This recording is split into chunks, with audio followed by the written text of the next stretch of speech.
আউযু বিল্লাহি মিনাশ শাইতানির রাজিম বিসমিল্লাহির রহমানির রহিম। আমি মোহাম্মদ নওয়াজ ফরাদ ইউমাস নদী আপনাদের সবাইকে স্বাগত জানাচ্ছি। আজকে আমরা আপনাদের সামনে নতুন আরেকটা জিনিস নিয়ে হাজির হয়েছি, সেটা হচ্ছে বাংলা ভাষার উৎপত্তি। আমি মোটামুটি আপনাদের সবাইকে একটা জিনিস কনফার্ম করতে পারি, সেটা হচ্ছে আজকের যে টপিকটা আমাদের আলোচনার বিষয়, সেখান থেকে যে কোনো ইন্টারমিডিয়েট পরীক্ষা, ইউনিভার্সিটি এক্সামিনেশন বা আমাদের জব সেক্টরের যে কোনো নিয়োগ পরীক্ষা এখান থেকে একটা কোশ্চেন আসে। তো আমরা টপিকে ফিরে আসি।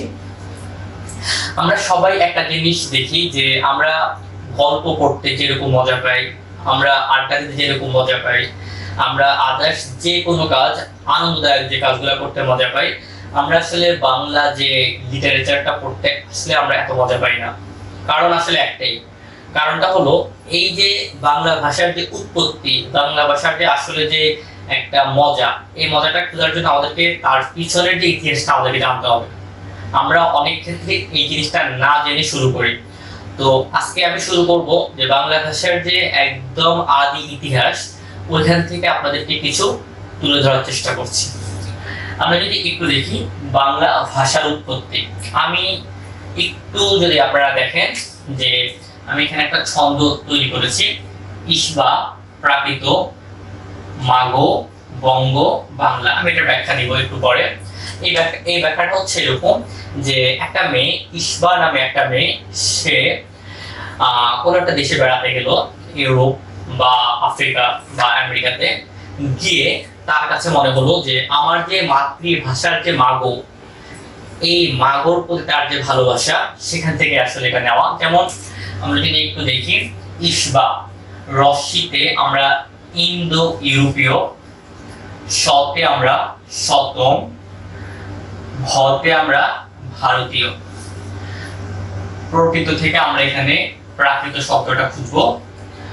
মা গো, মা মানে হচ্ছে মাগধী, গোতে গৌড়ীয়, আর বঙ্গতে বঙ্গ কামরূপী, আর বাঙালি মানে হচ্ছে বাংলা।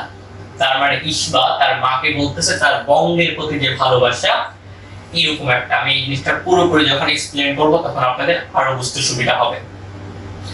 তো আমরা যদি দেখি যে আমাদের আদি উৎপত্তিটা কোত্থেকে, তাহলে ইসবার ইন্দ্রো ইউরোপীয়।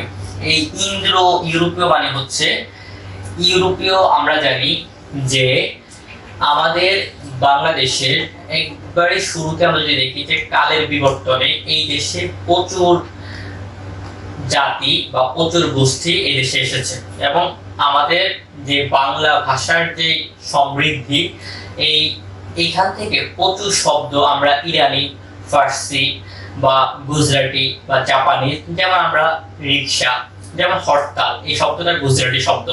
যেমন চা, এটা আবার চাইনিজ শব্দ। আবার আমরা আদালত, হুজুর, নামাজ, বিভিন্ন ধরনের শব্দ আমরা খুঁজে পাই। সবগুলোই আসলে এই ইন্দো ইউরোপীয় কথার সাথে রিলেটেড। ইন্দো ইউরোপীয় এটার দুইটা শাখা ছিল, একটা হচ্ছে কেন্তুম আর একটা হচ্ছে শতম। আবার বলি, এগুলা কোনো ভাগ না, এগুলা হলো শাখা। এই ইন্দো ইউরোপীয়র দুইটা শাখা, একটা হলো কেন্তুম, একটা হলো শতম। পরবর্তীতে এই কেন্তুমের তেমন কোনো বিভাজন আমরা দেখতে পাই না, কিন্তু শতমের চারটা বিভাজন আমরা খুঁজে পাই। একটা হচ্ছে আরবীয়, মানে হচ্ছে যারা আরবি ভাষায় কথা বলতো, ভারতীয় মানে যারা ভারতীয় ভাষায় কথা বলতো, ইরানি যারা ইরানি ভাষায় কথা বলতো, আর মিশরি। মানে শতম চারটা ভাগে বিভক্ত হয়েছে মিশরীয়। এরপরে ভারতে ভারতীয় আর্য। আমরা জানি যে এই দেশে একটা গোষ্ঠী আবির্ভাব ঘটে, সেটা হলো আর্য গোষ্ঠী। তো আর্যরা ভারতে আসার পরে যেই ভাষায় তারা কথা বলতো, ওইটাকে আমরা ভারতীয় আর্য ভাষা বলি। পরবর্তীতে এই ভারতীয় আর্যরা তারা পড়াশোনায় বা সাহিত্যে এত বেশি পারদর্শী ছিল না। তারা হয়তো মুখে কথা বলতো, আর যেই গুটি কয়েকজন তারা পড়াশোনা করতে পারতো, তারা হয়তো কিছু লেখালেখি করতো। তো সেখান থেকে পরবর্তীতে ভারতীয় আর্য যেটা, তারা দুইটা ভাষার উৎপত্তি লাভ করে বা উৎপত্তি দেয়। একটা হচ্ছে সংস্কৃত আর হচ্ছে প্রাকৃত। তো সংস্কৃতটা হচ্ছে যেটা লেখার ভাষা, মানে যেটাতে তারা লিখতো, এটাকে বলে হচ্ছে সংস্কৃত ভাষা। আর এটাতে আমাদের মতো মুখের যে ভাষাটা কথা বলতো, যেমন আমরা লিখি একটা ভাষায় আর আমরা বলি বিভিন্ন ভাষায়, যেমন নোয়াখালীতে আই খাইছি, সিলেটে মানে ফুয়াত্তান ফুরিত্তান, আবার চট্টগ্রামে বদ্দা ক্যাম্প, যে বদ্দা গম আসো। এই যে বিভিন্ন ভাষায় আমরা কথা বলি, এটা হচ্ছে মুখের ভাষা, এটা আসলে আমাদের লিখার ভাষা না। তো ওদেরও এরকম যে মুখের ভাষা, এই মুখের ভাষাটাকে তারা প্রাকৃত বলে।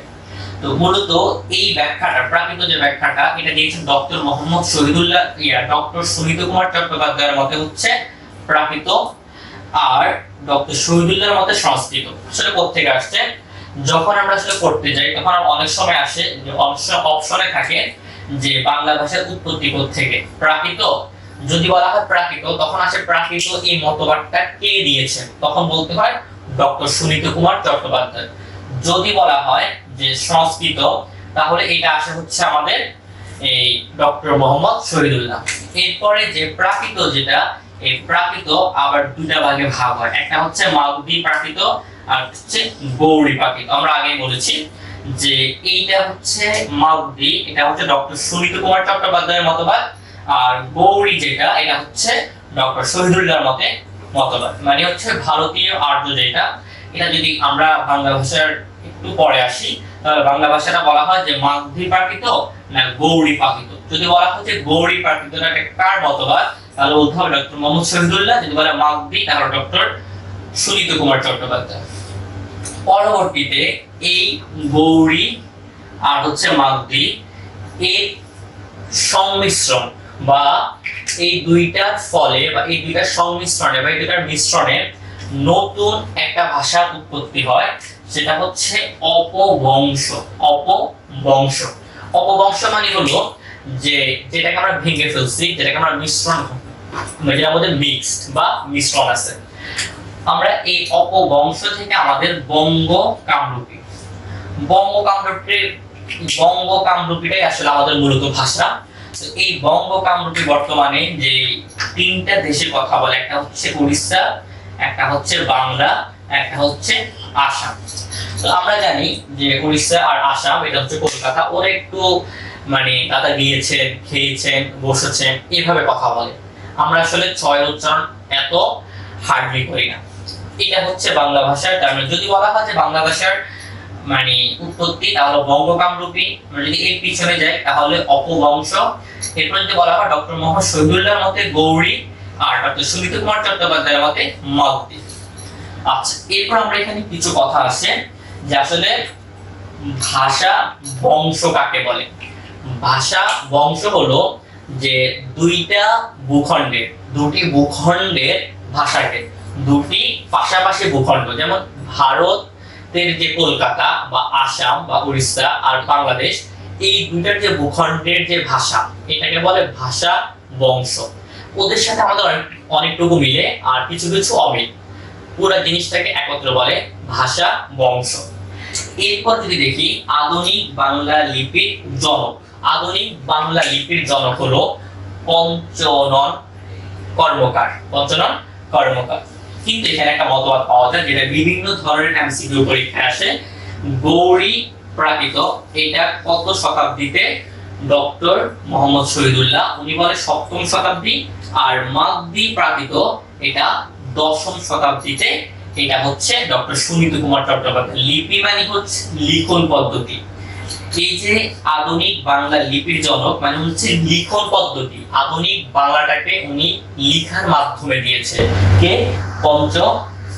পঞ্চানন কর্মকার। তো আমরা যদি একটু পুরো জিনিসটাকে আরেকটু সামারাইজ করি, তাহলে আমরা দেখতে পাই যে একটা গল্প ছিল।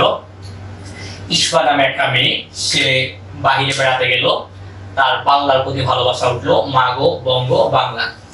এই যে আমরা যদি দেখি যে রস্যির এটা হচ্ছে ইউরোপীয়, শয়ের শতম, আর বয়ের যে ভারতীয়। এরপরে হচ্ছে আমাদের এই যে প্রকৃতর যে আমাদের প্রাকৃত।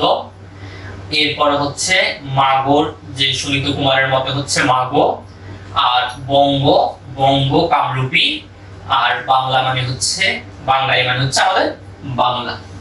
এই পর্যন্ত মোটামুটি আমাদের আজকের টপিক। যদি আপনারা বুঝতে পারেন তাহলে আমাদের আজকের এই প্রচেষ্টাটা সার্থক। আর আপনাদের কাছে আমাদের বিনীত অনুরোধ, যেহেতু আমরা এই ভিডিওগুলো করে থাকি, যদি আপনাদের ভালো লাগে সেটা আমাদের কমেন্টস বক্সে জানাবেন, আর যদি কোনো ধরনের পরামর্শ থাকে সেটা আমাদেরকে জানাবেন। আর প্লিজ সাবস্ক্রাইব করে রাখবেন আমাদের চ্যানেলটা। আর আরেকটা কথা না বললেই নাও, যেহেতু আমরা গত 1 মাস ধরে দেখতেছি যে বাংলাদেশের অবস্থা অনেক বেশি ভয়াবহ। আমাদের মা বোন তারা আসলে এখন বর্তমানে সুরক্ষিত না বা নিরাপদ না। আমাদের সকলের দায়িত্ব তাদেরকে এই নিরাপত্তা দেওয়া। আমরা আমাদের সবার জায়গা থেকে মা বোনদেরকে নিরাপদ কিভাবে রাখতে পারি সেই চেষ্টা করব। যেখানে অন্যায় আমরা সেখানে প্রতিবাদ করার চেষ্টা করব, সেটা যতটুকুই হোক। যে যার জায়গা থেকে আপনারা প্রতিবাদ করুন, সেটা হোক আপনাদের স্ব অবস্থান থেকে, কিন্তু কখনোই সেটা বিভৎস আকার যেন ধারণ না করে। আমরা সবাই মানে অহিংসায় বিশ্বাসী। আর সকল মা বোনদের কাছে অনুরোধ যে আপনারাও একটু সেফ ভাবে চলাফেরা করবেন, যে জায়গাগুলো একটু নির্জন সেখান থেকে অ্যাভয়েড করবেন। ভালো থাকবেন। আসসালামু আলাইকুম।